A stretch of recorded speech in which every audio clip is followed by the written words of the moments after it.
Bismillahirrahmanirrahim. Assalamualaikum warahmatullahi wabarakatuh. Perkenalkan, nama saya Rena Pila Firmansyah. Saya sebagai autor dan sebagai presenter untuk eee, pada Sobat 7 kali ini.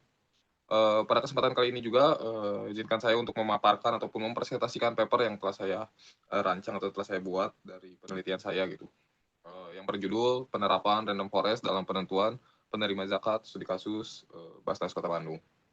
Baik, selanjutnya, zakat itu merupakan salah satu dari 5 pilar utama dalam Islam yang bertujuannya itu meningkatkan kesejahteraan dari sosial gitu, kesejahteraan sosial pada umat Islam itu sendiri gitu. Tapi dalam praktiknya, umumnya di Indonesia, penerimaan zakat masih bersifat subjektif, mengakibatkan ya, pendistribusian zakat kurang optimal gitu, karena masih manual ataupun yang tadi bersifat subjektif gitu. Dalam kondisi tersebut, tentunya mengakibatkan potensi-potensi ketidaktepatan dalam, penyaluran penerima zakat ini gitu. Eee, karena belum ada sistem berbasis teknologi yang membantu penentuan dari penerima zakat untuk, lebih objektif gitu. Maka dari itu penelitian ini mengusulkan sistem yang berbasis random forest untuk meningkatkan akurasi penyaluran zakat. Selanjutnya, oke, berdasarkan masalah yang tadi saya paparkan, latar belakang yang saya paparkan, saya mengerucutkan 3 masalah utama di sini. Yang pertama, bagaimana membangun sistem yang dapat menentukan penerima zakat agar mengurangi dampak kesalahan penyaluran zakat, lalu bagaimana memastikan bahwa proses penentuan penerima zakat dapat dilakukan secara objektif, maupun tepat sasaran, dan yang terakhir bagaimana cara meningkatkan akurasinya dan efisiensinya dalam pengelolaan zakat agar dapat membantu lembaga pengelola zakat dalam mengambil keputusan. Baik, selanjutnya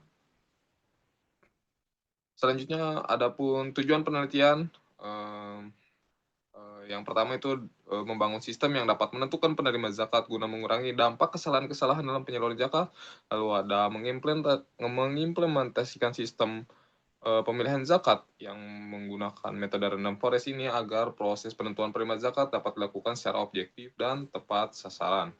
Lalu yang terakhir mengukur, tingkat akurasi dalam, pengelolaan zakat untuk membantu lembaga pengelola zakat dalam pengambilan keputusan.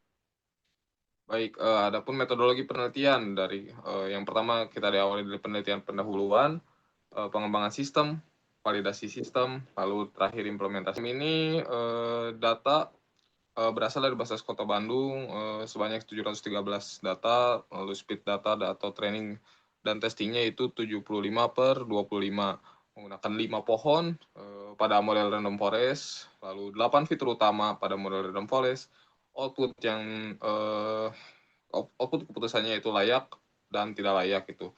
Lalu proses voting ditentukan melalui hasil mayoritas. Selanjutnya ini adalah alur sistemnya, bagaimana dari upload hingga, unduh hasil. Selanjutnya, hasil implementasi sistem, sistem berbasis menggunakan, sistem web, menggunakan Flash dari Python, aktor terdiri dari admin ataupun user. Fitur-fitur utamanya itu ada upload dan tampilkan data, penentuan keputusan kelayakan dari pengaju, download hasil keputusan, dan form pendaftaran pengaju. Selanjutnya, berikut adalah hasil cross validation-nya dengan rata-rata akurasi yaitu 91,1 atau 91,8. Selanjutnya, oke, untuk evaluasinya semua fitur, berjalan baik berdasarkan black box testing, uji sistem dilakukan oleh admin, dari Basnas Kota Bandung khususnya untuk menunjukkan, sistem dapat membantu atau tidak, atau layak digunakan atau tidak. Nilai akurasi hasil, keputusan cukup baik. Selanjutnya, berikut adalah kesimpulan, dari penelitian ini, yaitu sistem berhasil dibangun menggunakan Python, Google Colab, dan Flash dalam bentuk web untuk menentukan penentuan mustahik ataupun penentuan penerima zakat gitu di Basnas. Selanjutnya, metode random forest diimplementasikan memanfaatkan 8 fitur penting seperti halnya penghasilan dan harga kifayah. Model menunjukkan performa tinggi dengan rata-rata akurasi 91,86% dan dinilai efektif untuk pengambilan keputusan. Selanjutnya, baik, terima kasih, untuk kesempatannya, eee, saya akhiri untuk presentasi pada kesempatan kali ini, presentasi mengenai paper saya di, Sobat 7 ini.